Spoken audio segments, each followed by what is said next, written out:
Pak Semose. Ya, terima kasih Bu Wina. Ya. Terima kasih untuk rekan-rekan hamba Tuhan yang bersama-sama boleh melayani.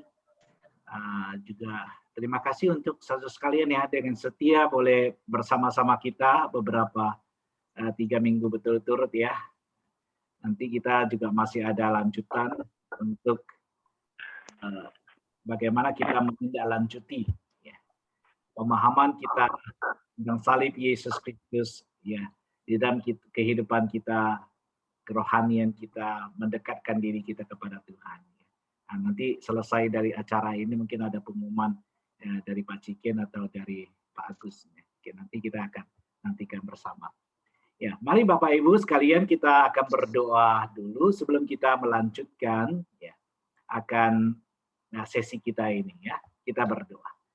Bapa di dalam surga, pada minggu suci ini ya Tuhan kembali kami diingatkan untuk penderitaan, pengorbanan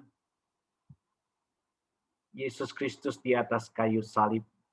Engkau yang datang untuk menebus dosa kami, ya Tuhan. Dan biarlah ya Tuhan ini bukan hanya sekedar kami ingat, tapi semakin membuat kami terpukau, semakin boleh kami ditarik oleh cinta kasih Tuhan. Dengan demikian di dalam hidup kami boleh persembahkan untuk Tuhan, untuk mengagungkan Tuhan saja. Tolonglah kami ya Tuhan pada malam ini, kembali kami akan bersama-sama melihat aspek lain dari misteri salib Yesus Kristus. Bukalah hati dan pikiran setiap anak-anak-Mu saat memperhatikan firman Tuhan, dan juga urapi hamba-Mu di dalam menyampaikan. Kami berdoa di dalam nama anak-Mu Yesus Kristus. Amin. Saya akan share untuk screen-nya Bapak Ibu sekalian. Oke. Ya.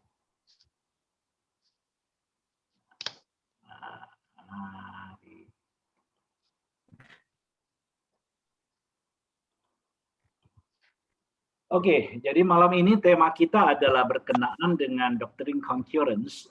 Ya, bahasa Indonesia mungkin saya terjemahkan saja. Ini doktrin yang membahas bagaimana Allah bekerja ya di dalam manusia ya. Jadi Allah bekerja sama dengan manusia bukan dalam arti kata ya kita membantu Tuhan dan sebagainya, tapi sebaliknya yang terjadi ya. Bagaimana Allah bekerja di dalam diri setiap kita ya. Dengan demikian dia mencapai tujuannya untuk kemuliaannya saja. Jadi ini yang akan ditekankan pada malam hari ini. Dan kita akan melihat bersama-sama, pertama tentu apa permasalahan yang akan kita menjadi fokus ya. Ini sebentar saya perhatian ya itu.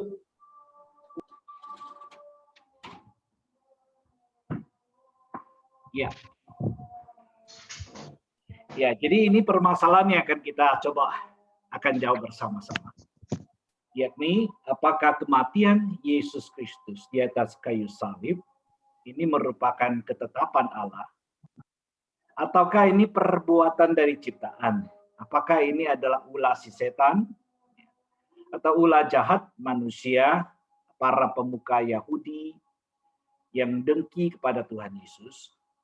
Atau ini adalah perbuatan jahat daripada murid-muridnya, si Yudas yang akhirnya mengkhianati Yesus Kristus, mengkhianati gurunya sendiri. Pilatus seorang pemuka dari pemerintah, seorang hakim tetapi tidak bertindak adil. Atau karena ini orang banyak yang akhirnya dengan suara mereka berhasil membuat Yesus kemudian dihukum mati. Jadi kita akan melihat beberapa permasalahan ini. Ya. Nah, kalau kita memperhatikan akan beberapa ayat, ya, kita bisa melihat ada ayat yang sepertinya mengatakan bahwa Yesus itu mati, ya, karena sesuai dengan ketetapan Allah sendiri. Misalnya di dalam Kisah Rasul pasal 3 ayat 18. Ya.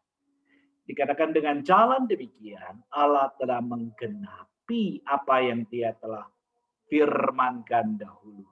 Jadi di sini sangat jelas itu menekankan bahwa kematian Yesus Kristus adalah penggenapan daripada rencana Allah sendiri. Ya. Dalam Lukas 22 ayat 37 dikatakan juga ya, bahwa nas suci harus digenapi daripadaku. Jadi ada penekanan bahwa penderitaan Yesus ya, dan apa yang dia akan jalani, penderitaan dan jalan salib itu sendiri adalah untuk penggenapan ya, daripada yang sudah ditetapkan Allah. Tetapi kita juga bisa melihat bahwa Alkitab sebaliknya juga mengatakan kematian Yesus adalah akibat dari perbuatan manusia. Misalnya kita melihat di dalam Kisah Rasul pasal 3 ayat yang ke-13. Ini adalah perkataan Petrus tentunya ketika dia berkhotbah. Dia mengatakan Allah Abraham, Allah Ishak, Yakub, Allah nenek moyang kita telah memuliakan hambanya. Kemudian dia lanjutkan dengan satu kalimat, Yesus Kristus yang kamu, yaitu orang-orang banyak itu, yang kamu serahkan, yang kamu tolak di depan Pilatus. Jadi di sini sangat jelas bahwa Petrus mengatakan bahwa mereka menolak dan menyerahkan Yesus Kristus untuk disalibkan. Kemudian juga di dalam Kisah Rasul pasal 3 ayat 14 dan 15. Ya. Dengan jelas dikatakan juga, kamu telah menolak yang kudus dan yang benar. Serta menghendaki seorang pembunuh sebagai hadiahmu. Demikian ia pemimpin yang kamu telah kamu bunuh. Ya. Jadi Bapak Ibu, di sini kita bisa melihat penekanannya adalah manusia yang mengakibatkan Yesus. Dia dibunuh. Jadi mana yang benar Bapak Ibu yang terkasih di dalam Tuhan? Apakah Yesus mati karena ketetapan Allah? Ataukah perbuatan jahat manusia? Ya, bagaimana kita menjawabnya seperti ini Bapak Ibu? Nah ternyata jawabannya tidak terlalu sulit. Ya, karena sebenarnya Alkitab menjawab untuk kita begitu. Jawabnya tentu saja dua-duanya. Nah, mengapa kita mengatakan dua-duanya?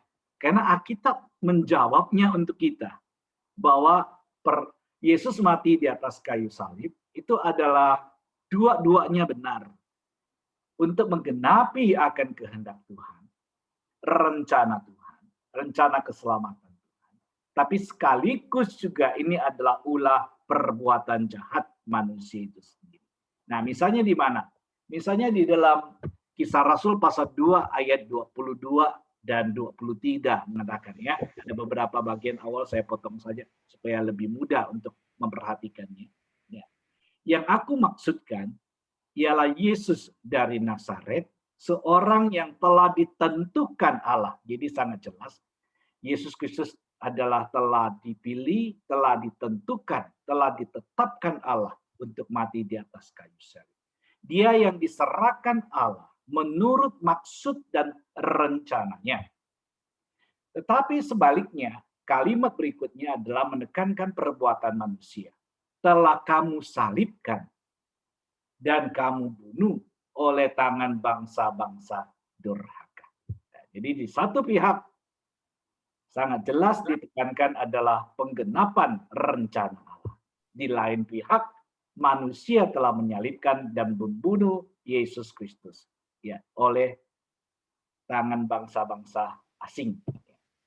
Demikian juga di dalam Kisah Rasul ya pasal 4 ayat 27 dan 28 hal yang sama ditekankan. Demikian juga. Sebab sesungguhnya telah berkumpul di dalam kota ini Herodes dan Pontius Pilatus beserta bangsa-bangsa dan suku-suku bangsa Israel melawan Yesus, hambamu yang kudus, yang engkau urapi. Ya. Jadi satu pihak dia menekankan akan perbuatan manusia, Herodes, Pontius Pilatus, bangsa-bangsa, orang-orang Israel, mereka memberontak, mereka melawan Yesus. Tetapi di dalam perbuatan mereka, ya, justru dikatakan untuk melaksanakan segala sesuatu yang telah engkau tentukan dari semula oleh kuasa dan kehendakmu. Ya. Jadi ini sangat jelas kita bisa melihat di satu pihak adalah ketetapan Allah, di lain pihak adalah perbuatan manusia. Nah, ini yang dikatakan Alkitab tentunya Bapak Ibu sekalian. Ya, ya, ya kita mengaminkan di sini maka selesai sebuah ya. Ya, tetapi mungkin kita akan perlu masuk sesuatu level yang lebih dalam ya untuk memahami, dalam arti kata bagaimana memahami ini. Bagaimana memahami bahwa ada ketetapan Allah dan ada kehendak bebas manusia. Nah, di dalam teologi reform, ya, teologi yang kita pegang oleh gereja kita yang adalah bersama-sama komit kepada pengajaran reform itu sendiri, kita mengenal apa yang disebut dengan doktrin kerjasama ilahi insani. Ya, bahasa Inggrisnya lebih keren ya, the doctrine of concurrence. Ya. Nah, ini kira-kira ini adalah cara yang dipakai untuk merangkumkan akan ayat-ayat kitab yang telah kita baca tadi. Di mana satu pihak ada kehendak Allah, ada ketetapan Allah, bahwa kematian Yesus di atas kayu salib itu telah direncanakan Allah semula di dalam kekekalan. Tetapi di lain pihak juga adalah perbuatan bebas manusia. Di mana mereka telah membunuh, mereka telah dengki, mereka melawan dan memberontak kepada Allah itu sendiri. Ya. Nah, bagaimana kita menggambarkan doctrine of concurrence ini, doktrin daripada kerjasama ilahi dan insani. Nah, selalu mencoba untuk menjelaskan akan doktrin yang sulit ini dengan cara yang relatif mudah. Dan sekali lagi, cara yang mudah kadang-kadang itu adalah tidak sempurna, ilustrasi yang kita berikan tidak pernah sempurna. Jadi Bapak Ibu jangan menangkap atau mengambil terlalu jauh daripada ilustrasi yang saya akan coba bagikan, tapi cukup melihat inti saja ya yang mau ditekankan ya. Jadi biasanya saya menggunakan ilustrasi ler kereta api ya untuk menjelaskan akan doktrin ini ya. Jadi ketetapan Allah dan kehendak bebas manusia itu adalah seperti rel kereta api. Jadi sebentar saya coba pindahkan supaya saya bisa melihat catatan saya lebih gampang. Ya. Oke. Dua rel yang paralel, ya. Tetapi dia akan membawa kepada satu tujuan. Ya. Jadi ada dua rel, satu tujuan. Ya. Ketetapan Allah dan perbuatan manusia. Ya. Tetapi akan menuju kepada satu tujuan sesuai dengan ketetapan Allah itu sendiri. Ya. Jadi di sini Allah bekerja, manusia bekerja. Allah menetapkan, manusia bebas bertindak. Ya. Dua-duanya bebas. Allah bebas, manusia bebas. Tapi pada akhirnya hanya ada satu tujuan. Bukan tujuan manusia, tapi tujuan yang telah ditetapkan oleh Allah sendiri. Nah, ini memakai akan ilustrasi ini mungkin untuk menggambarkan dan memberikan semacam sesuatu yang mudah untuk dimengerti oleh Bapak Ibu sekalian. Ya. Jadi kita sebut ini doktrin kerjasama ilahi insani. Ya. Pertama adalah bahwa Allah menetapkan. Ada ketetapan Allah dan Tuhan telah menetapkan segala sesuatu di dalam kekekalan. Allah tetap menetapkan sesuatu yang sifatnya keniscayaan pasti akan terjadi, ataupun segala sesuatu yang sifatnya bebas, kontingensi. Ya. Allah menetapkan, misalnya katakan sesuatu yang niscaya, ya, sesuatu yang terjadi akan terjadi. Ya, kamu taruh kayu di dalam api, ya kayu itu akan terbakar. Nah, ini bukan segala sesuatu yang kebetulan, tetapi memang sudah ditetapkan Allah di dalam kekekalan. Ya, Air akan mendidih kalau dipanaskan sampai 100 derajat misalnya pada tekanan satu atmosfer. Ya. Nah, ini ada hal yang sifatnya niscaya dan Allah telah menetapkannya di dalam kekekalan juga. Jadi hukum-hukum alam yang ada di dunia ini tidak kebetulan, tapi sudah digariskan oleh Allah sendiri. Dia yang memberikan hukum alam di dalam dunia ini. Nah, selain daripada hukum alam yang sifatnya niscaya, pasti. Tetapi Allah juga menetapkan segala sesuatu yang bebas. Jadi katakanlah, saya menikah. Saya memilih menikah atau tidak telah ditetapkan oleh Allah. Allah telah juga menetapkan saya memakan atau berpuasa. Saya memakan atau tidak makan itu adalah sifatnya hal yang bebas. Ya, tergantung kita sebut. Itu sebut kalau bahasa Inggrisnya contingency. Ya. Bisa ya, bisa tidak. Itu sifatnya bebas. Dalam arti kata sebegini Bapak Ibu, kalau engkau lapar, saya lapar, ya, saya tidak harus selalu makannya. Ya. Karena sekalipun saya lapar, saya bisa saja makan. Saya juga bisa berpuasa. Atau saya hanya bisa makan sedikit, saya juga bisa memilih makan banyak. Ya. Saya bisa makan nasi, saya juga bisa pilih makan kentang, dan sebagainya. Maka kita sebut ini adalah hal-hal yang bebas. Ya, di mana manusia bisa melakukan. Ini pun sudah ditetapkan Allah. Ya, jadi Alkitab mengatakan bahkan ketika rambut kita jatuh sekalipun, itu sudah terhitung di dalam rencana Tuhan itu sendiri. Itu yang pertama. Kedua, sekalipun Allah telah menetapkan, manusia tetap bebas dan bertindak. Ya. Jadi ini yang kedua yang kita bisa memperhatikan.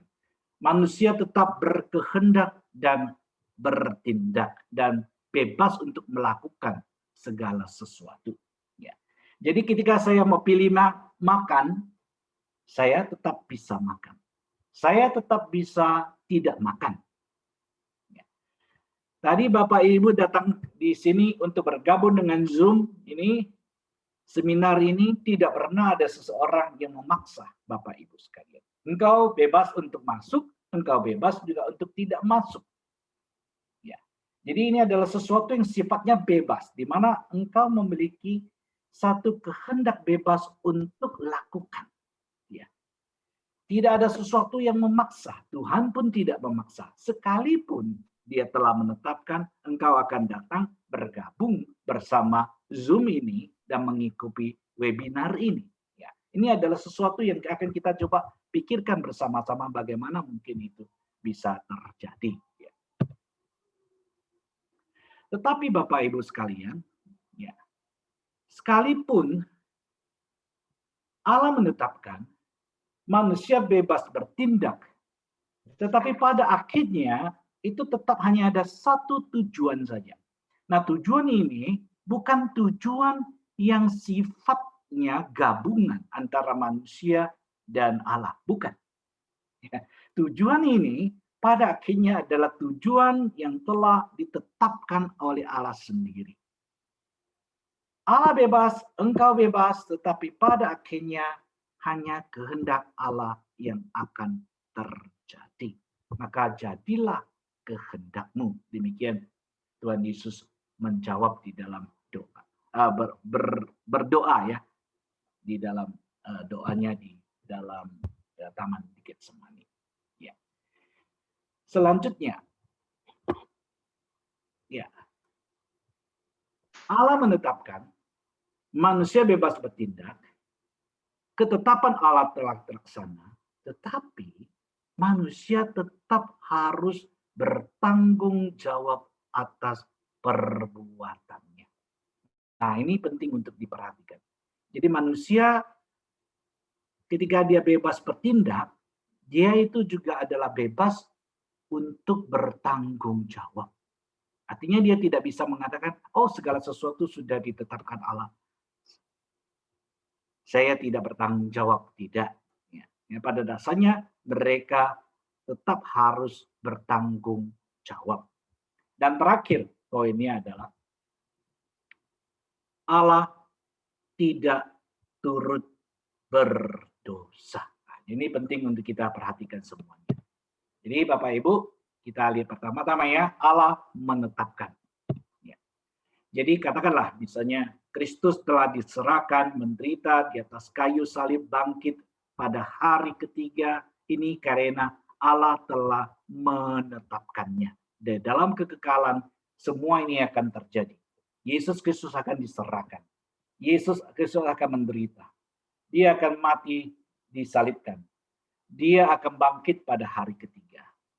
Sudah ketetapan? Iya. Kapan? Di dalam kekekalan. Oleh siapa? Allah Tritunggal sendiri telah menetapkan. Ya. Manusia tetap bebas bertindak. Yudas tetap bebas untuk bertindak. Dalam arti kata, sekalipun telah ditetapkan bahwa dia akan diserahkan. Tapi sebenarnya Yudas itu tetap bebas. Dia bisa bertindak menjual Yesus.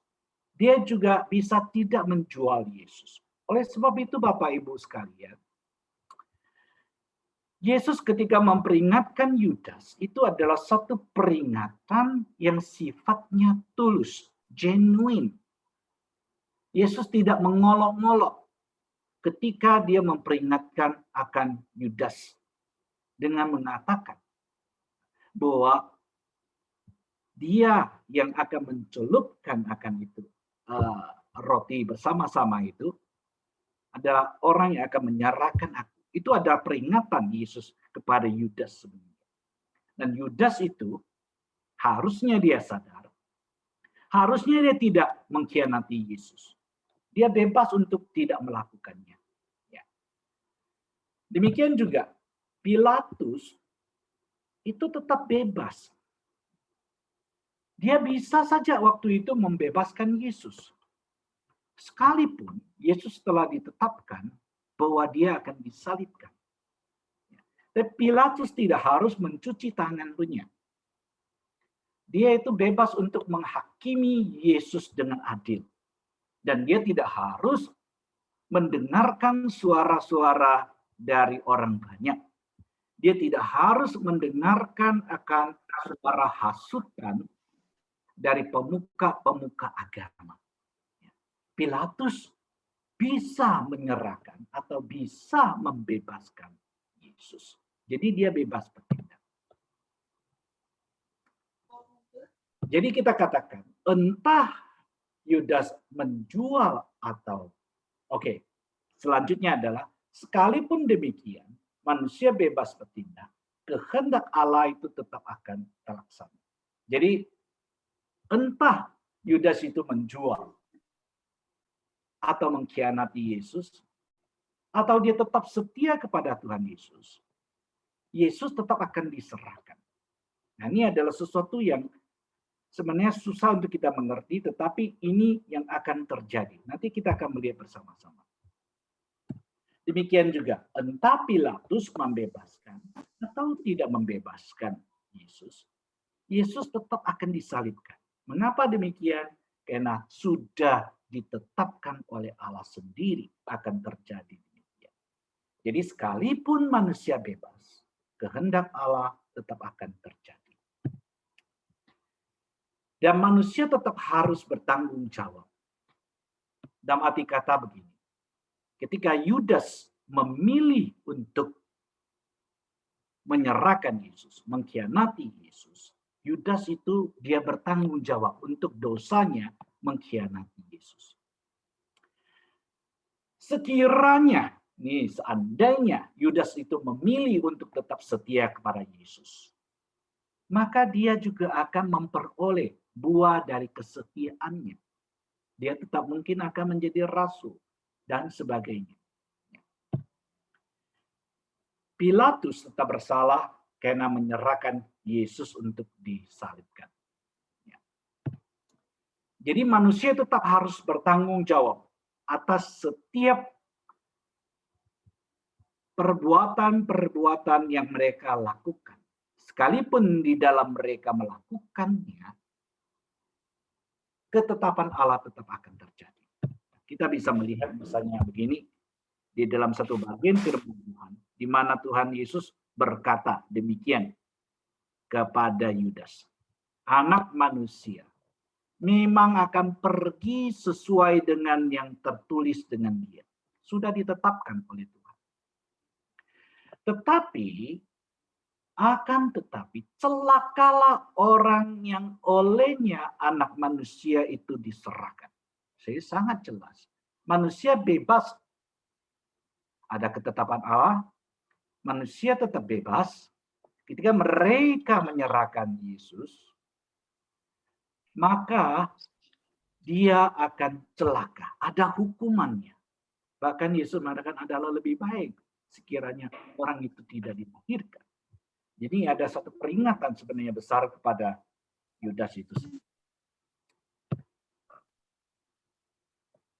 Allah nenek moyang kita telah membangkitkan Yesus, yang telah kamu gantungkan pada kayu salib dan kamu. Memang betul, Yesus akan mati di atas kayu salib. Tapi kamu membunuh Yesus Kristus. Kamu bertanggung jawab atas darahnya yang kamu tumpahkan. Itu maksudnya kalimat ini ketika diucapkan oleh Petrus itu sendiri. Nah, di dalam semua itu Allah tidak turut untuk berdosa. Ya. Jadi Allah bertindak itu adalah untuk mendatangkan keselamatan. Di sini sangat penting kita bisa melihat apa yang kita sebut dengan satu tujuan, tetapi Allah bekerja, manusia bekerja, setan bekerja, Yudas bekerja, Pilatus bekerja, dan mereka masing-masing bekerja. Dan masing-masing dengan motivasi dan niat yang berbeda-beda. Ketika Allah bertindak, dia bertindak untuk mendatangkan keselamatan. Ketika setan bertindak, setan itu bertindak untuk menggagalkan rencana Allah. Ketika Yudas bertindak, Yudas itu tamak harta demi sekantong uang perak, ya, dia menjual akan tuannya. Jadi matanya hijau, gitu ya. Nah, jadi demikian, akhirnya dia tergoda, akhirnya dia sendiri yang akan bertanggung jawab atas perbuatan jahat. Demikian juga pemuka Yahudi melakukan karena dengki kepada Tuhan Yesus. Kalah pamor dari Yesus. Jadi akhirnya mereka dengki. Jadi kita bisa melihat bahwa di dalam semua itu, entah itu setan, entah Yudas, entah itu Pilatus, entah manusia, entah orang banyak, dan sebagainya. Semuanya bertindak adalah bertindak dengan niat yang jahat, motivasi yang salah, mereka tetap berdosa di dalam segala tindakannya. Tetapi Allah bertindak adalah untuk mendatangkan keselamatan. Oleh sebab itu, di dalam segala sesuatu perbuatan jahat manusia, Allah tidak turut berdosa. Manusia berdosa, itulah yang berdosa dengan perbuatan jahat mereka. Setan tentu berdosa dengan perbuatan jahatnya. Yudas berdosa dengan menjual Yesus. Pilatus berdosa, dia tidak berani membela kebenaran dan keadilan. Orang banyak berdosa karena mereka masing-masing ikut-ikutan orang banyak untuk menjatuhkan Yesus. Pemuka Yahudi jelas berdosa karena mereka dengki, iri hati kepada Yesus Kristus. Jadi kita bisa melihat di sini Bapak Ibu sesuatu pengajaran Alkitab yang dalam. Bagaimana Tuhan bekerja. Bahwa Tuhan bekerja adalah bekerja di dalam hal. Di dalam setiap hal. Bukan saja di dalam kematian Yesus Kristus. Dia bekerja. Tapi sebenarnya dia bekerja di dalam setiap hal. Contohlah misalnya di dalam kehidupan Yusuf, di dalam kehidupan Ayub, ya. Allah bekerja dan tentunya bekerja di dalam kehidupan setiap kita juga, setiap anak-anak Tuhan dan setiap manusia. Kita bisa melihat contoh bagaimana Allah bekerja di dalam kehidupan Yusuf maksud saya. Ya, ketika Yusuf sudah menjadi raja dan sebagainya, dan abang-abangnya datang untuk bertemu dengan dia dan sebagainya. Pada akhirnya dia merefleksi apa yang terjadi dengan berkata demikian. Jadi bukan kamu, yaitu abang-abangnya, yang menyuruh aku ke sini. Tapi Allah dia yang telah menempatkan aku sebagai bapa bagi Firaun dan Tuhan atas seluruh istananya dan sebagai kuasa atas seluruh tanah Mesir. Jadi bisa melihat sini, memang itu adalah abang-abang Yusuf yang menjual Yusuf ke tanah Mesir. Mereka salah tidak? Mereka salah. Tapi di samping itu, Yusuf juga bisa melihat pada akhirnya tangan Allah tetap bekerja. Dengan untuk menggenapkan akan rencananya. Untuk membawa Yusuf ke tanah Mesir. Dan pada akhirnya menjadikan dia menjadi penguasa Mesir itu sendiri. Dan di akhir hidupnya dia kembali lagi merenungkan. Memang kamu telah mereka-reka yang jahat terhadap aku. Nah, perhatikan di sini Bapak Ibu. Ya. Yusuf tidak pernah membenarkan perbuatan dari abang-abangnya yang telah menjual dia untuk menjadi budak di tanah Mesir. Perbuatan itu tetap adalah perbuatan dosa. Itu ada perbuatan yang tidak adil terhadap akan adiknya sendiri. Ini perbuatan jahat. Ya, jadi kejahatan mereka tidak pernah dipandang remeh oleh Yusuf sendiri. Dia mau mengatakan, ya sudahlah nggak apa-apa. Ya, kamu dulu menjual aku, toh sekarang aku jadi raja. Kamu berjasa. Tidak. Ya, jadi Bapak Ibu perhatikan di sini, Yusuf tidak pernah komen, tidak pernah memuji perbuatan jahat mereka. Tidak. Ya. Menjual akan adik sendiri menjadi budak itu adalah tetap perbuatan jahat. Itu dosa yang besar. Ya. Di balik semua itu, manusia mereka-rekakan yang jahat, tetapi Allah telah mereka-rekakan kebaikan. Ya, jadi bisa melihat di sini bagaimana Allah bekerja. Satu pihak niat jahat daripada abang-abang Yusuf, tapi di lain pihak Tuhan memiliki satu niat yang baik. Ya. Dengan maksud demikian melakukan hal yang terjadi sekarang ini, yakni memelihara hidup suatu bangsa yang besar. Ya. Demikian juga di dalam kehidupan Ayub kita bisa melihat ya, bagaimana setan bekerja. Iya, setan bekerja. Setan bekerja untuk apa? Untuk menjatuhkan Ayub. Kemudian ada orang Seba yang datang merampas segala harta benda daripada Ayub. Dan mereka adalah lakukan untuk segala ketamakan mereka akan harta. Dan tetapi Tuhan juga bekerja. Tuhan bekerja mengizinkan Ayub tetap menderita ya, agar Ayub tetap bisa bersandar kepada Tuhan sekalipun dia harus menderita. Jadi kita bisa melihat sini masuk ke dalam Coram Deo. Apa yang kita bisa katakan di sini yang kita pelajari dari ini. Pertama Bapak Ibu, di sini kita bisa belajar tidak ada takdir. Tidak ada nasib. Ya, mungkin Bapak Ibu tadi itu lagi mikir akhirnya toh segala sesuatu terjadi karena kehendak Allah. Jadi nasib dong, bukan. Ini bukan takdir, bukan nasib. Mengapa kita katakan bukan takdir dan juga bukan nasib? Karena di dalam segala sesuatu ini, engkau dan saya tetap bebas. Kalau takdir dan nasib itu tidak bebas. Ya. Engkau bebas bertindak, engkau bebas berkehendak. Engkau tetap di dalam setiap pilihan hidup itu, engkau bisa lakukan. Engkau bisa pilih datang untuk webinar ini, engkau juga bisa pilih untuk tidak datang di dalam webinar ini. Ya. Maka dunia ini kita katakan adalah bukan panggung sandiwara. Ya, Bapak Ibu mungkin pernah dulu zaman saya ya masih muda, ada lagu yang sangat terkenal, lagu yang indah yang dinyanyikan oleh Ahmad Albar ya, kemudian diteruskan sama Niki Astria ya. Dunia ini panggung sandiwara ya. Setiap kita punya satu peranan ya, dan sebagainya dan sebagainya. Ya.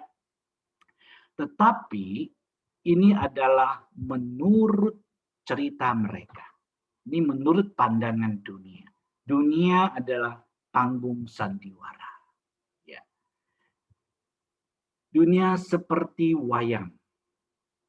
Kita seperti wayang. Tuhan seperti dalangnya. Ya. Tapi menurut Alkitab tidak demikian. Ya. Dunia ini bukan panggung sandiwara. Kita bukan wayang. Dan Allah bukan dalang. Ya. Cerita tragedi Yunani, filsafat timur, agama timur, memang mereka berpikir demikian. Konsep nasib, konsep takdir itu begitu mengakar dalam hidup orang-orang timur, termasuk di Indonesia. Oleh sebab itu engkau pergi, engkau lihat orang Indonesia sebenarnya sangat fatalistik. Ya. Itu sangat kuasera-sera. Ya. Apa yang terjadi, terjadilah. Ya. Kalau engkau tidak percaya, engkau coba dengar lagu Titi Puspa ya. Nah, itu seperti itu. Dia mereka memiliki semacam sifat itu adalah sudah nasibku demikian. Tetapi menurut pengajaran Alkitab bukan nasib, bukan takdir. Ya. Bukan pengajaran Alkitab. Menurut pengajaran Alkitab tidak ada nasib. Karena engkau dan saya bebas menentukan pilihan dan tetap harus bertanggung jawab atas pilihan kita masing-masing. Jadi ketika Yesus Kristus harus disalib untuk mati menebus dosa manusia, itu memang sudah ditetapkan. Tetapi kita bebas memilih. Apa kita mau seperti orang-orang banyak yang menolak Yesus? Kita bebas memilih. Apakah kita mau seperti pemuka Yahudi yang dengki, yang memfitnahnya? Atau kita seperti Pilatus yang tidak berani menegakkan kebenaran dan keadilan? Atau seperti Yudas yang mengkhianati Yesus? Atau seperti Petrus yang menyangkal dia? Atau seperti setiap murid-murid Yesus yang lain yang melarikan diri ketika Yesus ditangkap? Atau bisa juga kita seperti para wanita yang justru dengan diam-diam tetapi dengan setia mengikuti Yesus sampai di kaki salibnya. Yesus memang akan mati, Bapak Ibu yang terkasih dalam Tuhan. Dan dia sudah mati. Tapi engkau dan saya itu punya pilihan. Apakah engkau mau memilih untuk mengikuti dia atau justru untuk menolak dia? Ini menjadi refleksi bagi setiap kita tentu. Kedua, Bapak Ibu yang terkasih di dalam Tuhan.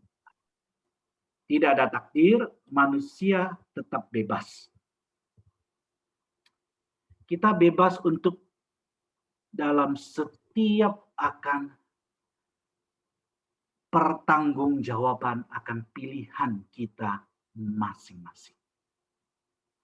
Kalau kita memilih seperti Pilatus, atau memilih seperti Yudas, atau memilih seperti Petrus, bisa terjadi setiap itu ada akibatnya. Ya. Yudas bisa saja dia itu memilih untuk menjual Yesus.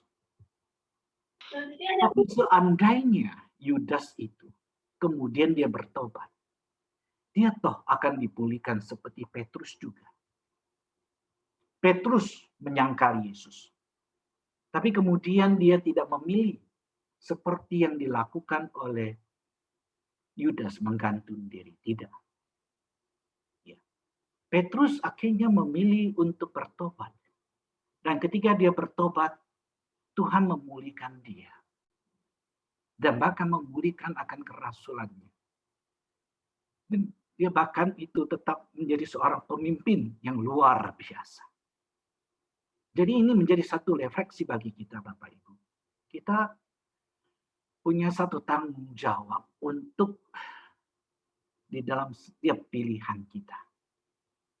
Dan ini menjadi satu refleksi kita, khususnya pada waktu kita memasuki akan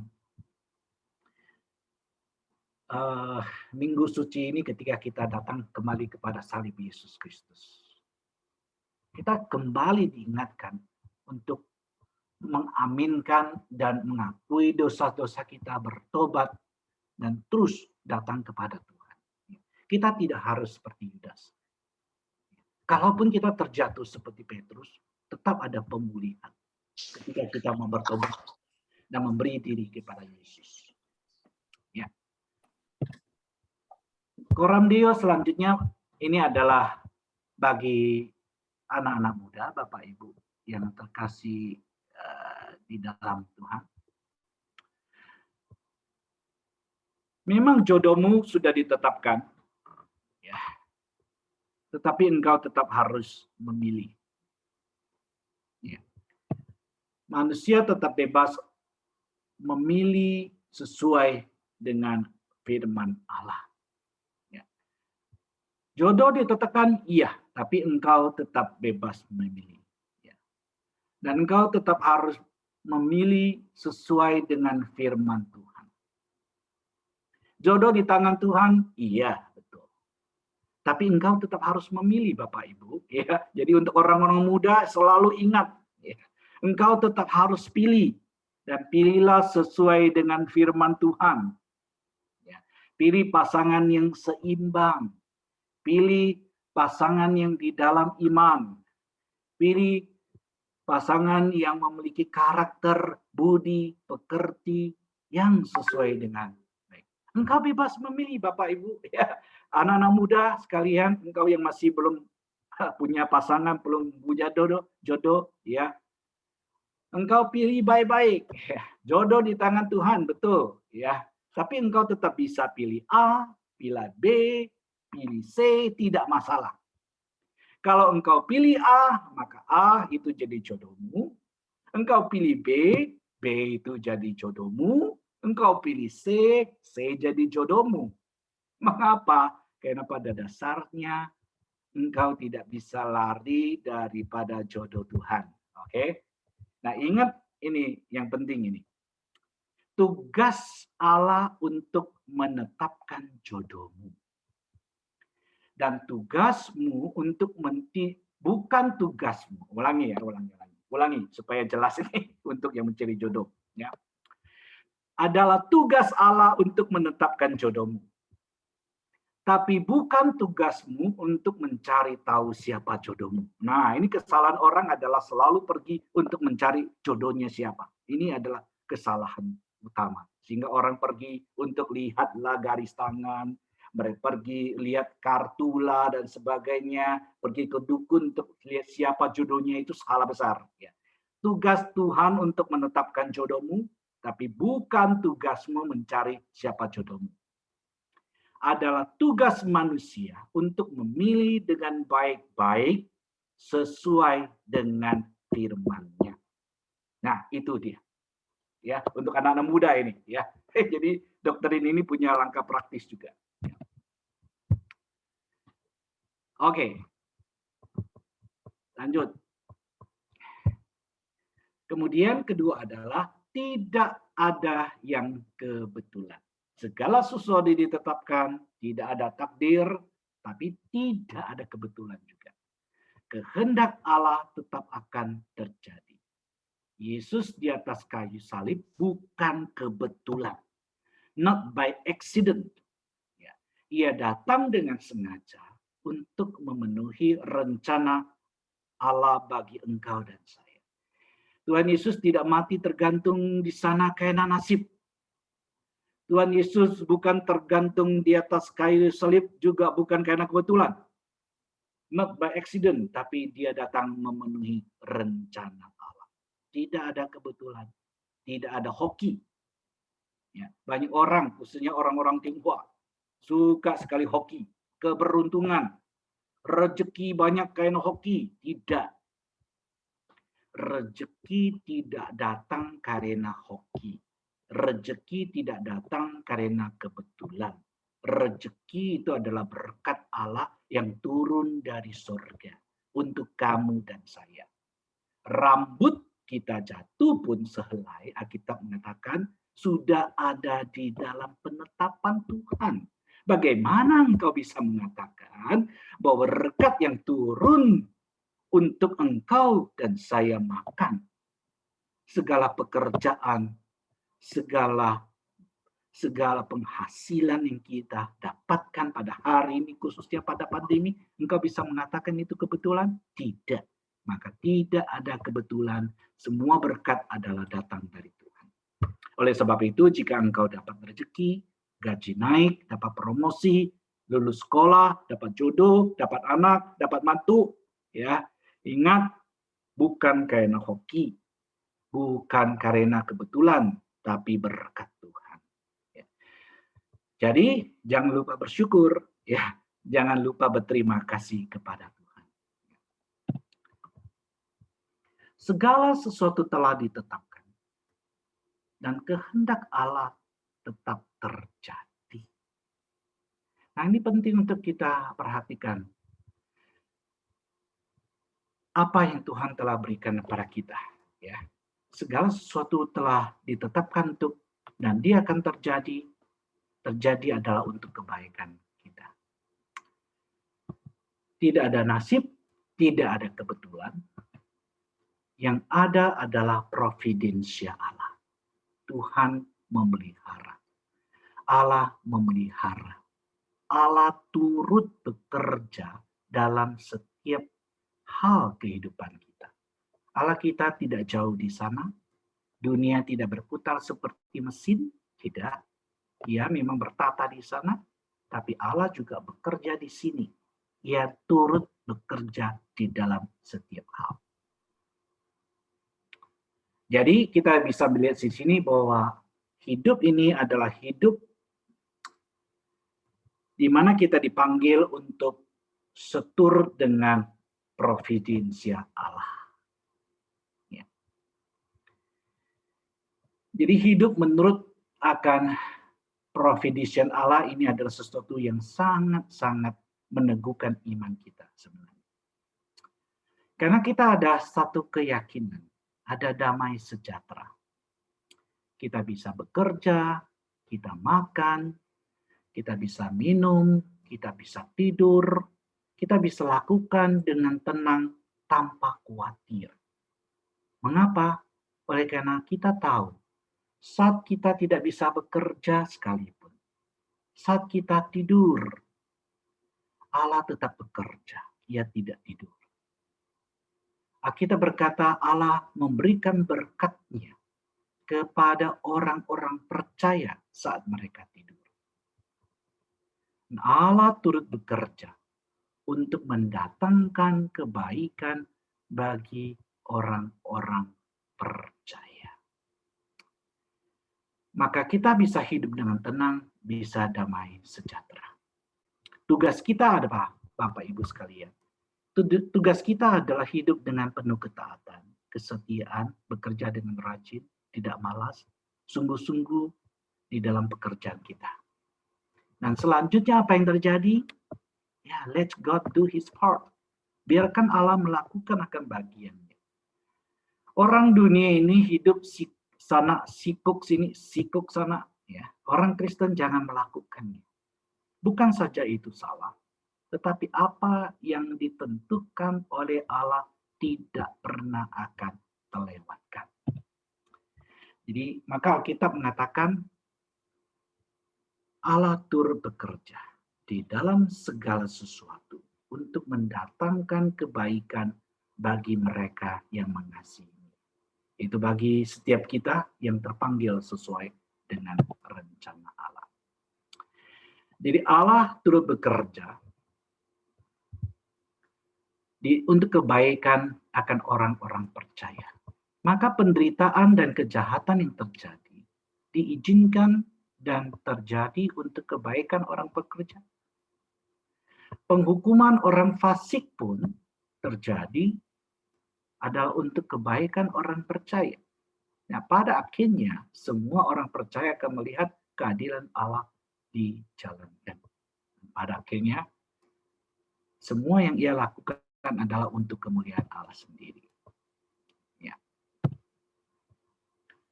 Dan setelah kita bisa memahami Allah turut bekerja di dalam kehidupan kita, salah satu yang menghiburkan adalah kita dikuatkan. Sama seperti Yusuf. Kalau seandainya dia tidak pernah merenungkan akan segala sesuatu penderitaan yang dia alami adalah bahwa Allah turut bekerja di dalamnya, maka Yusuf tentu akan sangat-sangat pahit di dalam hidupnya. Mungkin dia akan membalas dendam kepada abang-abangnya. Dan dia akan menghukum mereka mungkin besar-besaran karena dia memiliki kuasa itu. Tapi tidak. Yusuf ketika dia merenungkan bahwa Allah turut bekerja. Memang abang-abangnya itu mau mencelakai dia. Tapi Allah mereka-rekakan sesuatu yang baik. Dan justru di dalam perbuatan jahat akan abang-abangnya, dia kemudian dia bisa dipulihkan. Dia bahkan dijadikan menjadi seorang Perdana Menteri di tanah Mesir. Akhirnya dia dimampukan Bapak Ibu untuk dapat mengampuni akan abang-abang. Ini doktrin ini pada akhirnya memberikan sesuatu damai sejahtera yang luar biasa sebenarnya di dalam hati setiap kita. Ketika kita melihat bahwa tidak ada takdir, tidak ada kebetulan, tetapi hanya ada pemeliharaan Tuhan ketika dia bekerja di dalam hati setiap orang percaya untuk mendatangkan kebaikan bagi kita. Jadi selesai presentasi saya Bapak Ibu sekalian. Waktunya adalah saya berikan kalau ada pertanyaan.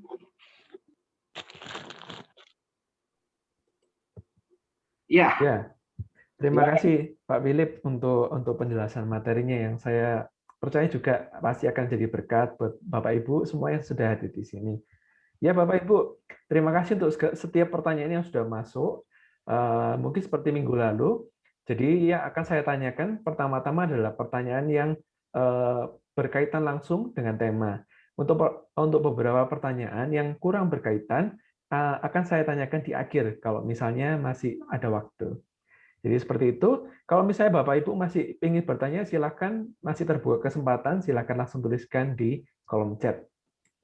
Oke Pak Philip, kita langsung ke pertanyaan pertama ya Pak Philip ya. Ya. Apakah Prevenient Grace yang diangkat oleh John Wesley untuk mendukung pendapat Arminian soal pilihan, logikanya sama dengan konsep kerjasama ilahi insani? Tidak. Jadi pada dasarnya kita tidak. Ini kita sudah berbicara melewati daripada keselamatan Bapak Ibu. Ya, jadi kita sudah lewat itu. Jadi ini adalah kita sebut doktrin pemeliharaan. Ya, jadi ini bukan doktrin predestinasi. Jadi di dalam Prevenient Grace-nya Arminian itu kerjasama untuk mendapatkan keselamatan. Hal mana teori reform itu tidak mengendorse. Karena kita percaya bahwa keselamatan itu murni datang dari Allah. Berdasarkan anugerah melalui iman. Dan bahkan iman pun itu adalah sesuatu hasil pekerjaan Roh Kudus di dalam kita. Jadi betul-betul murni di dalam kehidupan percaya adalah inisiatif Allah saja begitu. Nah, ketika kita melihat ini kerjasama pun ini bukan kita membantu Allah. Dari awal itu saya selalu memakai kata ini. Allah bekerja di dalam kita, itu maksudnya begitu. Ya. Kita bebas bekerja dan kita harus selalu bebas bekerja. Bebas bekerja untuk menuruti akan Allah. Ketika kita tidak menuruti Allah, kita tetap ada hukumannya. Ya, kita tetap harus bertanggung jawab untuk dosa-dosa yang kita lakukan. Begitu. Ya. Nah, tetapi Allah bebas bekerja untuk mencapai kehendaknya yang Dia telah tetapkan. Begitu. Oke, terima kasih Pak Philip. Jadi kesimpulannya memang berbeda ya, Prevenient Grace dengan Doctrine of Concurrence dan Reform. Ya. Oke, jelas sekali. Kita bisa lanjut ke pertanyaan selanjutnya. Bagaimana saya bisa mengetahui ketetapan Allah dalam hidup saya? Ini ditanyakan dari Ibu Loni Lim. Ya, minggu lalu kita berbicara tentang ketetapan Allah yang dinyatakan dan yang tersembunyi. Nah, yang tersembunyi ya sudah lupakan saja. Oke. Enggak, kita tidak pernah akan tahu sampai suatu hari ketika Tuhan nyatakan pada kita segala ketetapannya yang tersembunyi. Kalau Tuhan nyatakan, puji Tuhan. Kalau Tuhan tidak nyatakan, kita harus tunduk dan kita terima seperti Ayub gitu loh. Ingat Bapak Ibu, ketika Ayub menderita, Ayub sampai pada akhirnya dia tidak pernah tahu sebenarnya mengapa Tuhan mengizinkan dia menderita. Dia tidak pernah tahu. Dan Tuhan tidak pernah kasih dia tahu. Ya, jadi dia terima itu. Dia akhirnya dia mesti menerima kedaulatan Tuhan. Tuhan mengatakan ketika aku menciptakan akan alam semesta. Ketika aku meletakkan akan fondasi bumi. Kamu ada di mana? Ya kan, kamu nggak bisa jawab begitu. Itu kedaulatan Tuhan. Jadi itu jawaban Tuhan. Kita pertanyaan-pertanyaan Ayub yang dia selama 39 pasal lah dia itu berteriak. Tuhan jawab aku, jawab aku. Tuhan mengatakan tidak, aku tidak harus jawab kamu. Ya. Jadi kehendak Tuhan yang tersembunyi, Bapak Ibu, tidak akan kita dapatkan kecuali kalau Tuhan membukakan. Ya. Sama seperti Paulus mengatakan dia berdoa 3 kali, kemudian Tuhan jawab dia. Udah jelas. Ya, dia tunduk. Kalau kita berdoa dan Tuhan tidak membukakan, kita hanya perlu bisa taat saja. Nah, apa yang kita bisa tahu adalah kehendak Allah yang dinyatakan, yakni yang ada di dalam Alkitab. Itu jelas-jelas untuk kita. Baca Alkitab baik-baik, apa kehendaknya, itulah yang kita lakukan. Kalau Tuhan minta kita doa, kita doa. Tuhan minta kita berdoa dengan iman, kita berdoa dengan iman. Kalau Tuhan minta kita untuk bekerja lebih rajin, kita bekerja dengan lebih rajin. Tuhan minta kita untuk cari jodoh, kita cari jodoh. Kita pilih pasangan baik-baik. Tuhan bilang, jangan kamu pasangan yang seimbang. Jangan kita kemudian ngeyel untuk bertindak melewati itu. Ya. Jadi sesuai, laksanakan saja kehendak Tuhan yang nyata di dalam hidup kita. Dan biarkan Tuhan untuk menggenapi rencana yang baik untuk kita. Dan suatu hari ketika segala rencananya yang baik telah terbuka bagi kita, ketika langit mendung sudah berlalu, dan kemudian pelangi-pelangi sudah bersinar kembali, kita akan sangat bersyukur dan mengagungkan akan kebaikan Tuhan kita, Bapak Ibu sekalian. Oke, terima kasih Pak Philip. Jadi tetap kembali ya, kita tahu ketetapan Tuhan yang jelas hanya dalam Alkitab. Bagi yang tersembunyi ya, kita tunduk sama Tuhan. Oke, kenapa Pak? Oh, enggak ada. Lanjut. Oh, nggak ada ya. Oke, kita bisa move on ya Pak ya, ke next question ya. Ya. Ya, pertanyaan selanjutnya dari Ibu Rema Andriana dari IEC Singapura. Apakah individu Yudas sudah ditetapkan Allah dan bukan murid yang lain? Walaupun Yudas bebas memilih. Demikian juga individu Pilatus. Iya, ini menarik sekali. Karena Tuhan Yesus tidak pernah mengatakannya begitu. Dia tidak pernah menyebut nama. Dia mengatakan bahwa Yesus pasti akan diserahkan. Tapi celakalah orang yang menyerahkannya. Nah, ini adalah sesuatu yang menarik. Di dalam segala sesuatu itu, Yudas tetap bebas, Pilatus tetap bebas. Nah, bagaimana mungkin itu terjadi? Inilah yang kita sebut bahwa sesuatu misteri antara Tuhan bekerja di dalam segala hal untuk mendatangkan kebaikan. Manusia tetap bebas dan manusia tetap harus bertanggung jawab. Nah, Bapak Ibu, sebenarnya secara filsafat itu bisa dijelaskan begitu. Hanya saja karena tidak mampu saya menjelaskan filsafatnya di sini begitu. Bapak Ibu yang tertarik ya, itu ada bukunya ditulis oleh filsuf Kristen namanya Alvin Plantinga. Dia menulis satu buku ya tentang menjelaskan ini ya. Mengapa ini antara kehendak bebas dan ketetapan Allah itu tidak bertentangan dan bisa tetap dibuktikan ya. Bisa, tapi Bapak Ibu mesti belajar filsafat dan harus belajar modal logik dan sebagainya, hal mana ya tidak dalam kapasitas saya untuk bisa menjelaskan dengan mudah di sini ya. Jadi itu bukunya tebal ya, silakan dikunyah kalau mau ya untuk yang tertarik ya. Tapi saya membahasakan dengan bahasa sederhana seperti tadi dengan ilustrasi rel kereta api itu. Dua itu mesti berjalan, tapi hanya satu tujuan yang akan tercapai. Oke, terima kasih ya Pak Philip. Kita lanjut ke pertanyaan selanjutnya ya Pak. Ini pertanyaan dari Bapak David Candawinata. Apakah lewat penjelasan tadi, berarti teologi Reform dan Arminian itu sama-sama benar?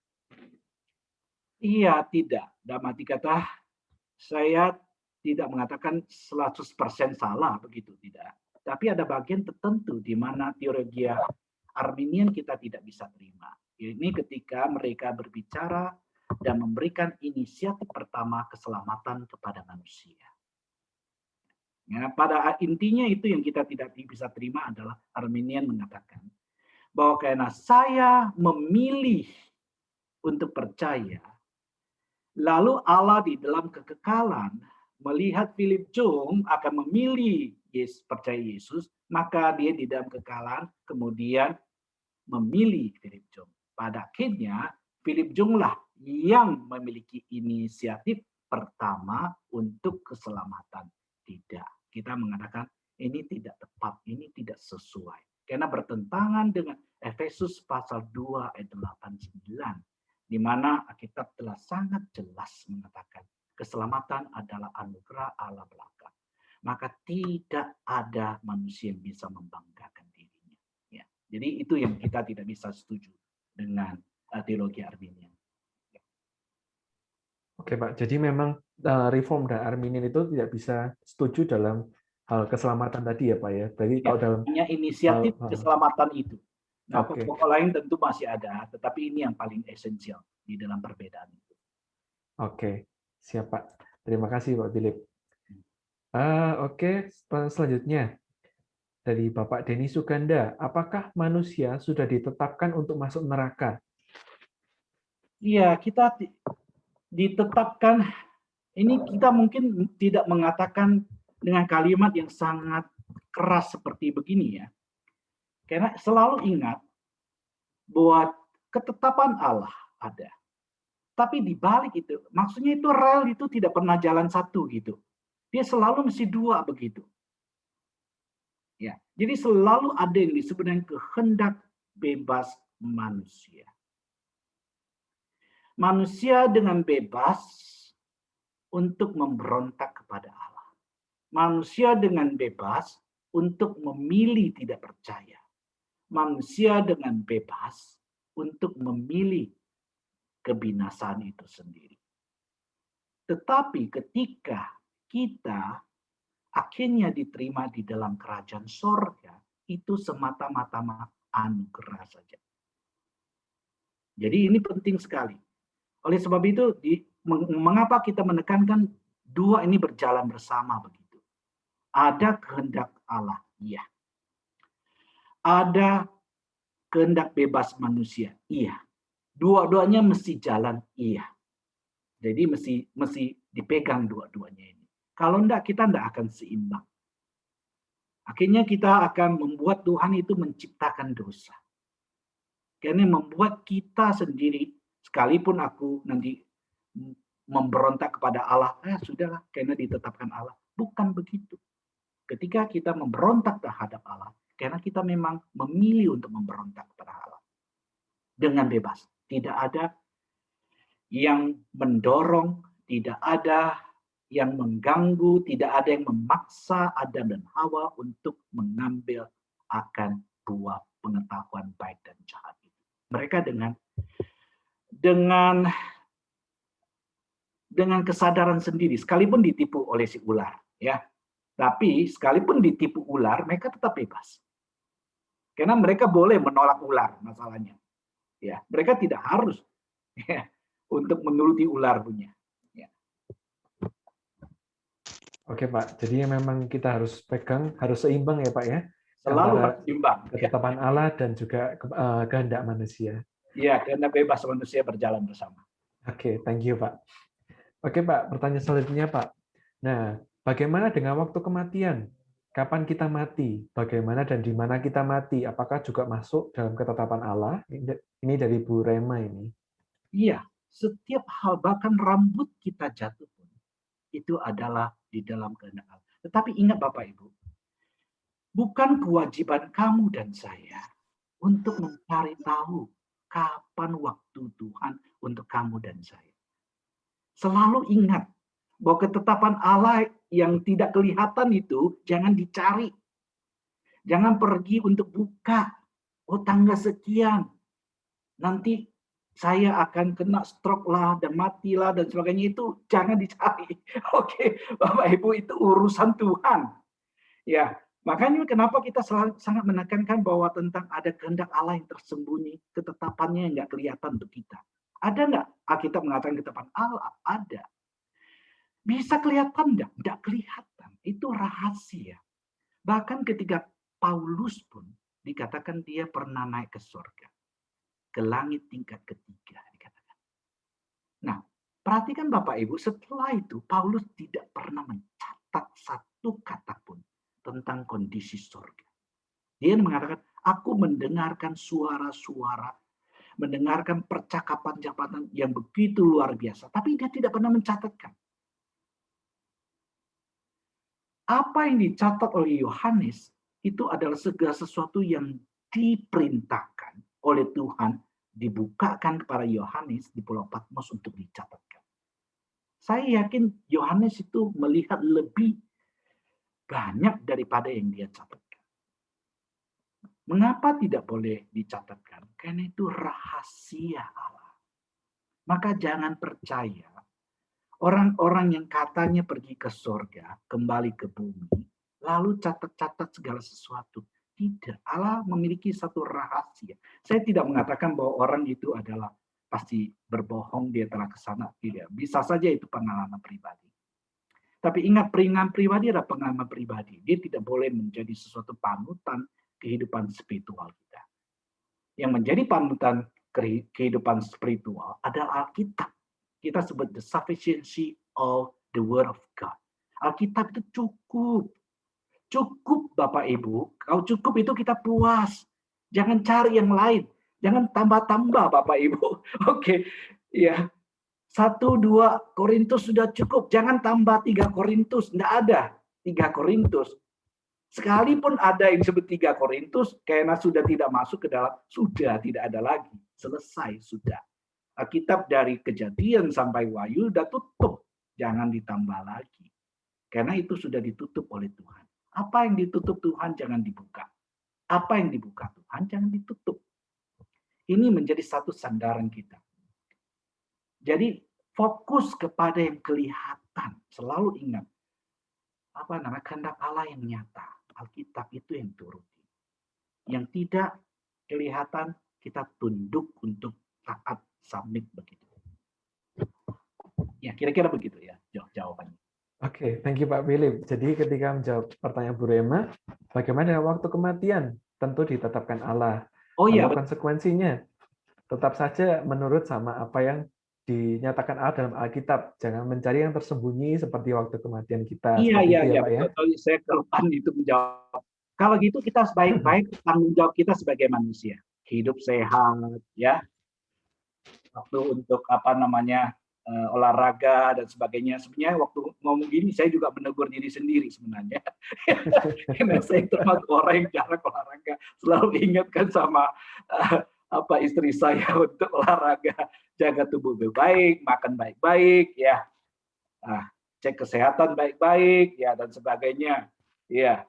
Jadi kita tidak hidup sembarangan. Itu tugas tanggung jawab kita untuk menjaga tubuh kita, begitu. Waktu Tuhan, urusan Tuhan, gitu. Tapi tugas kita adalah menjaga baik-baik apa yang diperintahkan Tuhan bagi kita. Oke, thank you Pak Philip. Kita bisa move on ke pertanyaan selanjutnya ya Pak ya. Nah ini, kadang di kehidupan kita selalu dihadapkan dengan 2 pilihan yang membuat kita dilema, seperti makan buah simalakama. Terkadang pilihan itu sulit. Bagaimana kita bersikap supaya tujuan yang baik yang tercapai sesuai dengan ketetapan Allah. Iya, kembali lagi hanya ketetapan Allah yang jelas saja diikuti. Jadi kalau ada pilihan A, pilihan B, lihat aja Bapak Ibu. Engkau lihat, ini pilihan A sesuai dengan kehendak Allah enggak? Pilihan B sesuai dengan kehendak Allah enggak? Kalau pilihan A sesuai dengan kehendak Allah, pilihan B tidak sesuai dengan kehendak Allah, ya sudah jelas. Maksudnya kehendak Allah yang dinyatakan dalam Alkitab, gitu ya. Kalau lihat A sama B, mana yang sesuai dengan Alkitab? Kalau A sesuai dengan Alkitab, pilih A. Kalau B sesuai dengan Alkitab, pilih B.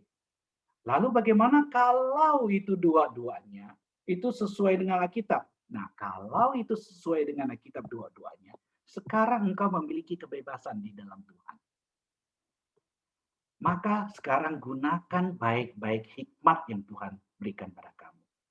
Ya, segala sesuatu yang tidak bertentangan dengan Tuhan, kalau A sesuai dengan Tuhan, ya sesuai dengan Alkitab, B sesuai dengan Alkitab, udah, sekarang gunakan akal budi yang Tuhan berikan. Mana yang lebih baik? A lebih baik, B lebih baik enggak? Mana yang akan lebih akhirnya mendorong saya lebih setia kepada Tuhan? Mana yang akhirnya membuat saya akan lebih mencintai Tuhan? Mana yang akhirnya membuat saya lebih mencintai sesama manusia? Karena ada pekerjaan yang relatif, kita bisa lebih berkarya untuk manusia. Untuk menolong manusia, ya, dan sebagainya. Sekalipun dua-duanya mungkin tidak bertentangan dengan Tuhan. Dengan firman Tuhan begitu ya. Nah, di situ kita pilihannya begitu. Kalau sudah doakan damai sejahtera, pilih saja. Karena dua-duanya itu oke, ya. Dua-duanya itu akan di dalam kehendak Tuhan, ya. Oke, terima kasih Pak Philip. Jadi buat pertanyaan tadi ya Pak ya, bagaimana kalau bisa memilih, ya pilihlah sesuai dengan ketetapan Allah yang dinyatakan dalam Ya. Alkitab. Oke Pak, kita kalau bisa. dua-duanya sesuai dengan kenyataan sesuai Alkitab, pilih yang sesuai dengan apa namanya hikmat yang Tuhan Allah berikan pada kamu. Siap, terima kasih Pak sudah semakin memperjelas ya. Oke, kita pertanyaan selanjutnya Pak. Nah ini tentang jodoh Pak, sesuatu yang Pak Philip menarik sekali dari tadi ditekankan ya. Nah pertanyaan seperti ini dari Ibu Ruti. Allah sudah menetapkan jodoh untuk masing-masing anak Tuhan, tapi ada juga yang tidak menikah. Apa karena memang Tuhan tidak menetapkan jodoh bagi dia? Bagaimana kita bisa tahu yang merupakan ketetapan Allah untuk hal yang demikian? Ya, tidak tahu masalahnya. Iya. Jadi Allah bisa saja itu menetapkan kamu memang mau menikah. Allah juga bisa menetapkan kamu tidak menikah. Oleh sebab itu, Alkitab mengatakan, menikah itu adalah karunia. Tidak menikah juga karunia. Begitu. Di dalam 1 Korintus pasal 7. Bapak Ibu perhatikan di situ. Dua-duanya karunia. Bagaimana saya tahu? Kita tidak tahu. Masalahnya itu adalah di dalam kehendak Tuhan itu sendiri. Nah, kita mengapa kok bisa tahu? Karena Alkitab mengatakan, satu helai rambut jatuh saja, Allah sudah tetapkan. Bagaimana mungkin hal yang begitu besar dalam kehidupan kita tidak ditetapkan. Sudah ditetapkan, hanya saja kita tidak tahu. Dan sekali lagi, jangan mencari tahu. Oke, Bapak Ibu. Jadi apa yang harus lakukan? Ya, kalau begitu carilah baik-baik. Lihat sekeliling kamu. Ada enggak wanita, ada enggak pria yang kamu tahu itu cocok di hati, sama-sama orang percaya, karakternya oke dengan kamu, talentanya oke dengan kamu. Ya kalau gitu engkau dua-duanya cocok, ya sudah, menikah saja, itu sudah jodohmu. Kalau tidak gimana? Kalau suatu hari tidak, ya sudah juga. Ya, tapi kalau kamu doakan baik-baik, rasanya kok Tuhan mau memberikan saya supaya saya hidup melajang, ya boleh juga. Karena ada orang yang memilih untuk melajang juga. Kalau itu adalah karunia yang Tuhan berikan kepada kamu. Jadi pada dasarnya demikian. Yang ada di atas jangan dicari. Oke, yang ada di bawah, yang dinyatakan kita ikuti. Ya, demikian. Oke, thank you Pak. Jadi tentang menikah atau nggak menikah itu bukan kehendak Tuhan yang dinyatakan ya Pak ya, yang tersembunyi. Ya, tersembunyi bagi kita. Ya. Oke, tersembunyi bagi kita. Siap, terima kasih Pak, jelas sekali. Ya, sampai Nah, akhirnya kamu tahu ketika kamu menikah ya sudah, berarti kamu menikah. siap Pak, siap Pak. Nah, ini Pak, masih tentang jodoh Pak. Nah, bagaimana dengan orang Kristen yang kemudian bercerai? Apakah itu juga maaf saya bacakan dengan lengkap pertanyaannya. Selamat malam, jodoh ditetapkan Allah. Bagaimana dengan orang Kristen yang kemudian bercerai? Saya pikir ini bukan penetapan Allah kan Pak? Ya, kita tidak pernah tahu. Yang dikata adalah, ingat, di dalam segala sesuatu itu, antara A dan B itu tetap adalah di dalam kehendak Allah. Misalnya Bapak Ibu, saya ada secangkir kopi gini, bisa kelihatan? Ya, udah, anyway. Saya ada secangkir kopi misalnya. Saya memilih minum atau tidak minum. Ketika saya pilih minum, itu kehendak Allah terjadi. Ketika saya tidak pilih minum, juga kehendak Allah terjadi. Dua-duanya itu ada di dalam kehendak Allah. Dan di dalam keduanya itu, kamu tidak tahu. Apa yang kamu tahu adalah bahwa kamu memilih dengan bebas. Saya memilih dengan bebas. Maka saya harus pilih dengan baik-baik. Jadi, kalau orang memilih menikah, maka pilihlah menikah dengan baik-baik. Pilihlah pasanganmu yang baik-baik. Alkitab mengatakan pilih pasangan yang seiman. Iya. Setelah itu, pilihlah karakternya yang kamu tahu itu cocok dengan kamu. Pilihlah kemudian yang talentanya mungkin kurang lebih sama. Jadi ada kesamaan-kesamaan, entah bahasa lah dan sebagainya, engkau bisa mempertimbangkan begitu.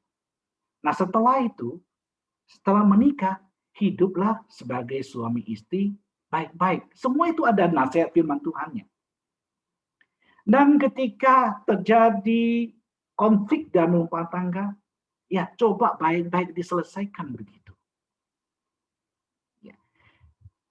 Jadi pada dasarnya itu adalah kehendak Tuhan yang dinyatakan pada kita. Itu kita turuti. Jadi Bapak Ibu sekali lagi, apa yang terjadi di atas itu urusan Tuhan begitu. Segala sesuatu telah ditetapkan iya, tapi itu bukan urusan kamu. Segala sesuatu di dalam ketetapan iya, tapi itu bukan urusan kita untuk mencari jawabnya. Urusan kita apa? Urusan kita adalah hidup baik-baik sesuai dengan kehendak Allah yang telah dinyatakan kepada kita di dalam Alkitab.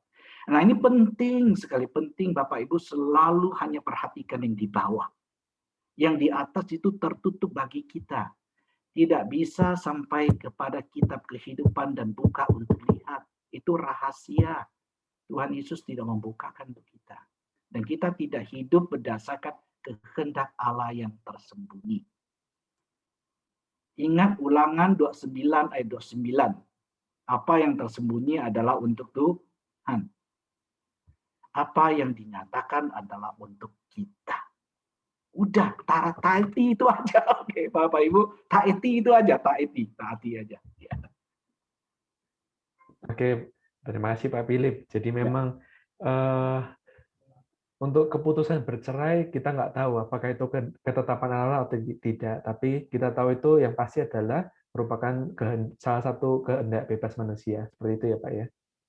Gini, kehendak Allah yang dinyatakan itu sangat jelas dalam Alkitab. Jangan bercerai. Alkitab itu sangat jelas, jangan bercerai. Kecuali ada kecualinya. Kecuali itu terjadi perzinahan di dalam itu diizinkan untuk bercerai. Tapi diizinkan pun tidak harus. Kalau seandainya kemudian kedua pihak akhirnya bisa dirukunkan kembali, terjadi saling pengampunan, dan dua-duanya kembali lagi hidup sebagai suami istri yang memuliakan Tuhan, mengapa tidak? Ya. Jadi itu kehendak Allah yang dinyatakan itu begitu jelas kalau soal perceraian. Oke, siap Pak Philip. Terima kasih. Ini kita nggak membahas lebih jauh ya. Nanti mungkin bisa topik tersendiri lagi. Terima kasih Pak Philip untuk tanggapannya. Nah, ini masih terkait dengan jodoh Pak Philip.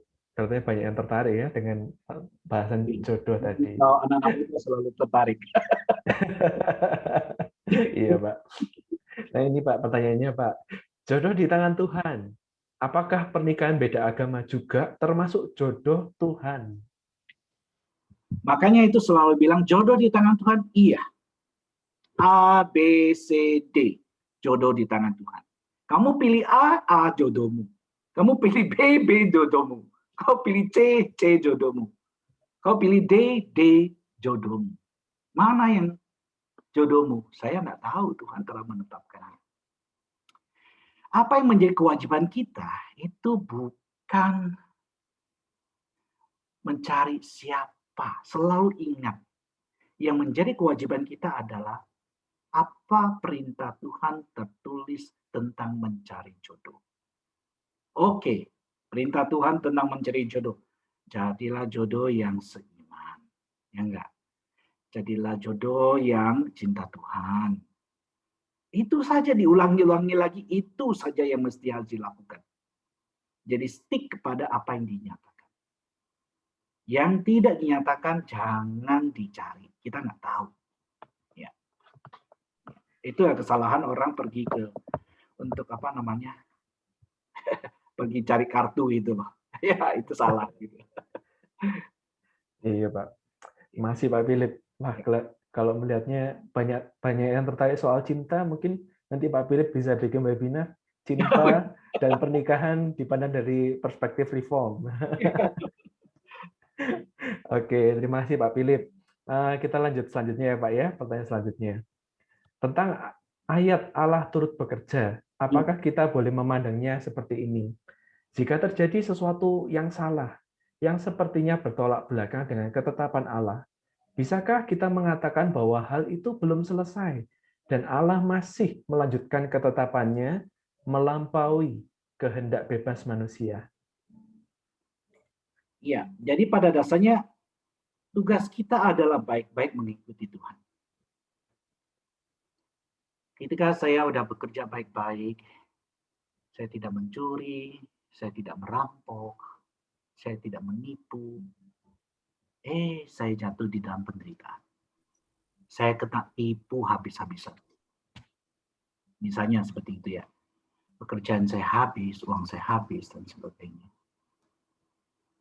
Nah, kita harus menerima kalau itu adalah sesuatu yang diizinkan Allah terjadi di dalam hidup kita. Tetapi ketika Allah mengizinkan saya melewati jalan yang berliku-liku, melewati akan penderitaan, itu adalah seperti Dia hendak merancangkan sesuatu yang baik untuk aku. Entah itu menguatkan imanku, entah itu membuat aku lebih suci lagi, entah itu membuat aku menjadi kuat, dan sebagainya begitu. Nah, saya belum tahu ketika melewati itu. Mungkin waktu saya masih dalam kondisi itu, saya akan bimbang gitu ya. Tapi saya selalu ingat bahwa Dia merancangkan segala sesuatu itu untuk kebaikan anak-anaknya begitu. Ya. Jadi, tetapi ketika saya jatuh ke dalam dosa, saya menderita. Nah, itu adalah beda. Gara-gara saya merampok, saya masuk penjara misalnya. Ya. Gara-gara berzina, keluarga rusak misalnya. Nah, kalau itu jelas sudah panggilan pertama adalah panggilan untuk bertobat. Jadi bertobat, kembali kepada jalan Tuhan, minta ampun kepada Tuhan. Dan kita berkata selalu ada pengampunan dan selalu ada pemulihan di dalam Tuhan. Nah, itu sudah jelas seperti begitu. Jadi ini yang kita perlu pegang baik-baik. Bahwa tetap ada tanggung jawab kita untuk melaksanakan sesuai dengan kehendak Tuhan. Dan biarkan Tuhan bekerja. Jadi Bapak Ibu selalu ingat ini. Biarkan Tuhan bekerja untuk bagiannya. Dan kamu dan saya lakukan tugas kamu dan saya sebagai orang Kristen. Baik-baik ikut Tuhan, baik-baik melayani Tuhan, baik-baik untuk mencintai Tuhan dan mencintai sesama manusia. Itu saja.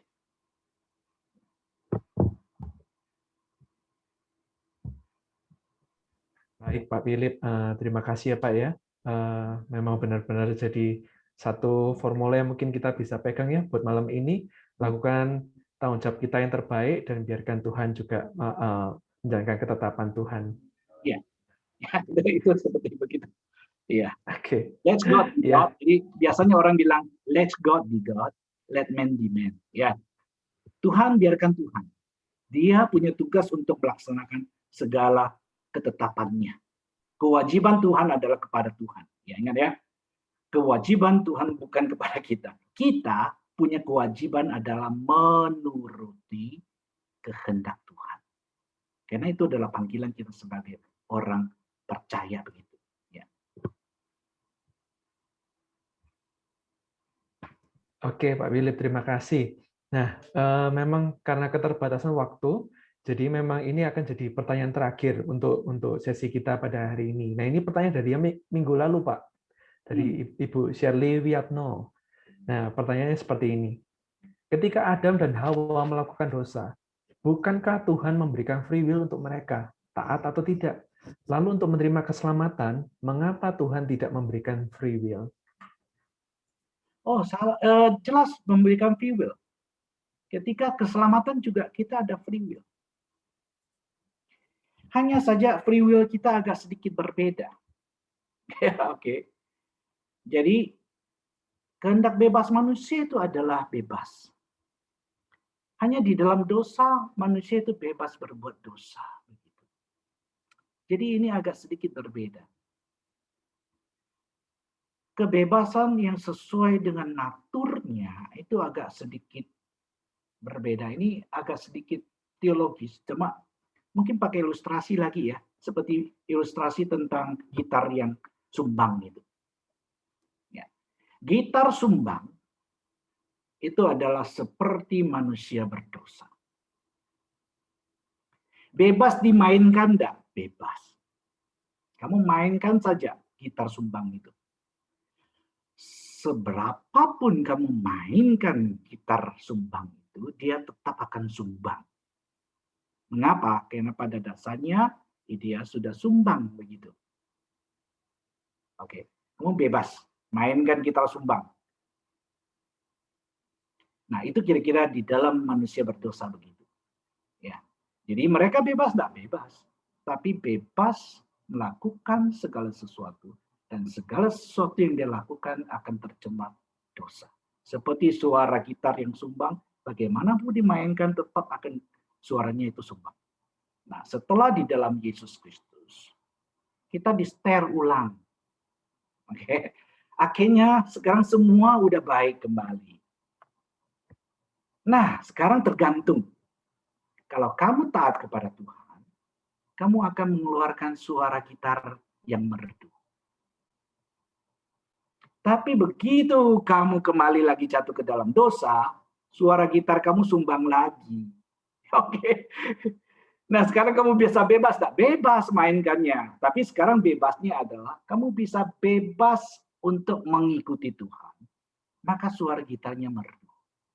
Hidupmu memuliakan Tuhan. Atau sebaliknya kamu bebas juga tidak mengikuti Tuhan. Memberontak lagi, jatuh ke dalam dosa lagi. Sumbang lagi suaranya begitu. Ya, jadi begitu. Jadi ada perbedaan antara orang yang di dalam dosa dan orang yang sudah dipulihkan. Ya, demikian. Oke, terima kasih Pak Philip untuk menjawab pertanyaan dari yang minggu lalu ya. Ya, jadi pada dasarnya pertanyaan Ibu Sally tadi ya kita jawab, kita tetap memiliki akan kehendak bebas untuk memilih. Ya, oleh sebab itu Injil diberikan kepada kita. Dan kita ada kehendak bebas untuk memilih Injil. Dan bisa menolak Injil. Ya. Jadi tidak mengatakan kemudian udah pasti. Tuhan menetapkan iya, tapi kamu tetap harus merespon di dalam iman. Kamu tetap harus mengatakan, ya saya percaya Yesus. Ya saya mengaku percaya Yesus. Dan saya masih mau tetap dibaptis. Dan iya saya mau ikut setia kepada Tuhan. Ya, jadi tetap kehendak bebas manusia harus dijalankan. Ya. Baik Pak Philip. Jadi dalam keselamatan Tuhan tetap memberikan free will. Tetap manusia harus merespon anugerah dari Tuhan. Ya, ketetapan Tuhan Allah ada, tapi kehendak manusia tetap harus jalan. Tetapi ingat ya, inisiatif pertama keselamatan selalu datang dari Allah. Itu yang membedakan. Bukan kerjasama juga. Bukan seperti Arminian di mana kehendak bebas manusia itu mendahului akan pemilihan Tuhan. Tidak.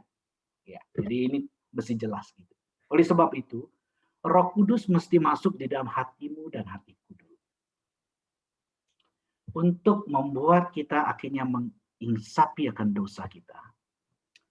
Untuk akhirnya saya tahu saya orang berdosa dan saya perlu anugerah Tuhan dan saya mau berkata kepada Tuhan, Tuhan saya mau percaya. Ketika saya mampu melakukan itu, Bapak Ibu, itu bukan karena saya mampu, karena Roh Kudus telah bekerja dalam hatimu dan hatiku. Gitu. Baik Pak Philip, terima kasih untuk memberikan satu kejelasan lagi ya supaya Bapak Ibu di sini dan juga kita yang mendengar tidak salah menangkap tentang hal itu. Terima kasih. Saya rasa sesi